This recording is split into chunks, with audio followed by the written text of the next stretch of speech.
I'd like to explain why nature's our Bible from a spiritual perspective. And to do that, I got to explain who God is. And God's been the same for eternity. You know, God's had the same language. God's had the same name.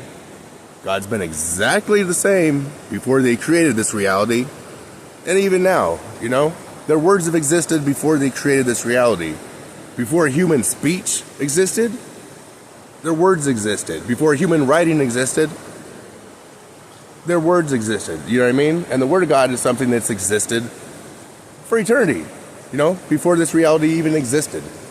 And you got to understand who God is so you can understand, you know, their communication process.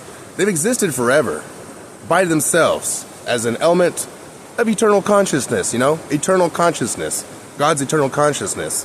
And they've existed by themselves with nobody else around, but, you know, their names existed and their words have existed and their writings have existed. And the thing is, you know, when God created this reality, every single thing they created, this river, they put a conscious understanding in that, you know, because that's their language, consciousness. This plant life behind me, they put a conscious understanding in it because that's their language. This stone right here, they put a conscious understanding in it, you know, because that's their language or whatever. The air, you observe the air, you get a conscious understanding.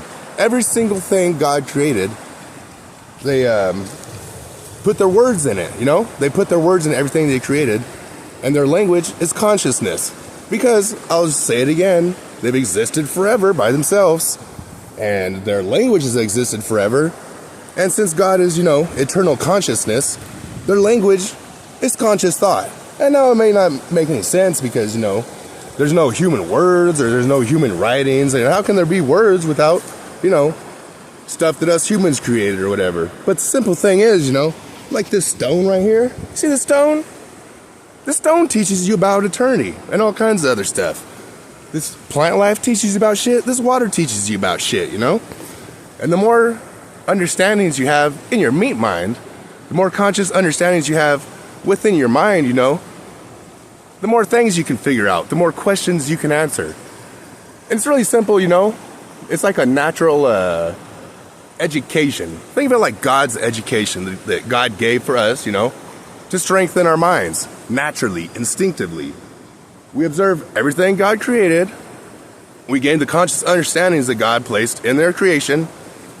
And when we gain these conscious understandings, you know, where our mind power gets stronger, our education gets better. And it's basically, I call it the Word of God, you know? It's the Word of God. And yeah, there's no human words or whatever, but you know, God's not a human. So it makes sense. It makes sense to me anyways, you know?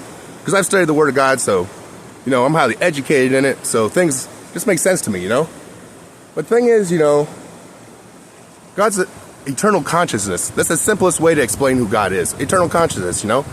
They existed before humans existed, you know? So they existed before eyeballs existed. They existed before a mouth existed. You know, God can see without eyes. God can speak without a mouth, you know? They existed before human characteristics needed for survival, you know? Like all these characteristics we have for survival, you know, that's a human thing. That's not a God thing. That's a human thing or whatever. But if you want to know who God is, you know, think of this river, you know, this river of water. It's an element of water. But, you know, God created that water. But just think of it like God is an element of consciousness. And what God did was, you know, they created everything that exists. And everything that exists, they put the words in everything they created. And since they've existed by themselves forever, their original language is conscious thought. The original language is conscious thought. I don't know how more clear I can be about it, you know? And like the name of God, let's talk about God's name, you know? I can say God's name. It's not very complicated whatsoever, but it's the path in life that leads to being able to say God's name. It's real simple. It's the complete conscious thought of who God is, you know? The complete conscious thought of who God is. That's their name. There's no words there. You can't say God's name with a human word because they existed before human words. So their name exists before human words. And since they existed by themselves for eternity, which is forever, as a form of consciousness, use consciousness to say their name. And it's a complete conscious thought of who they are. And to be able to say God's name, you got to know who they are.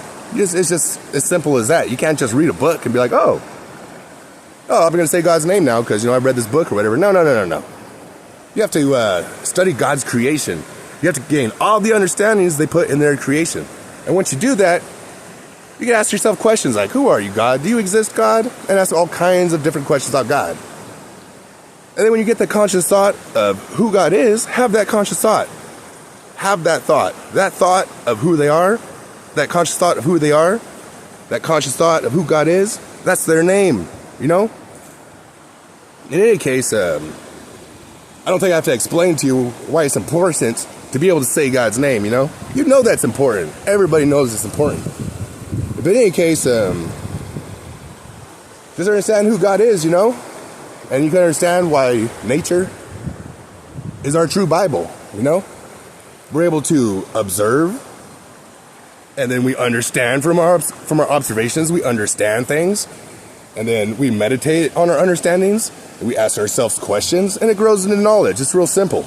That's how all life has been able to thrive and survive, throughout time, And like the Word of God, I'm talking about the Word of God, it covers many aspects of thought, spirituality, of course, but also science, philosophy, just basically how to eat food, how to build shelter, all that stuff, all that knowledge is contained in the Word of God, which is, everything God created. They put a conscious thought in it, conscious understandings in everything they created.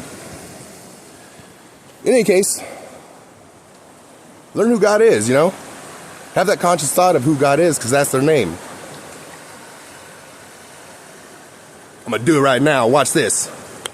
I'm going to say God's name right now. You're not going to hear me say it, but I'm going to say God's name in any case.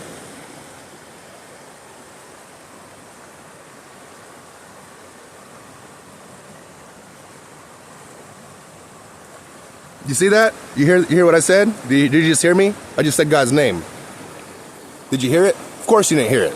Because it's a conscious thought within my mind. Only the person saying God's name can hear the name of God when they say it or whatever. In any case, look at all this. You know what I mean? Learn how to say God's name. That's all I'm going to say. It's very important.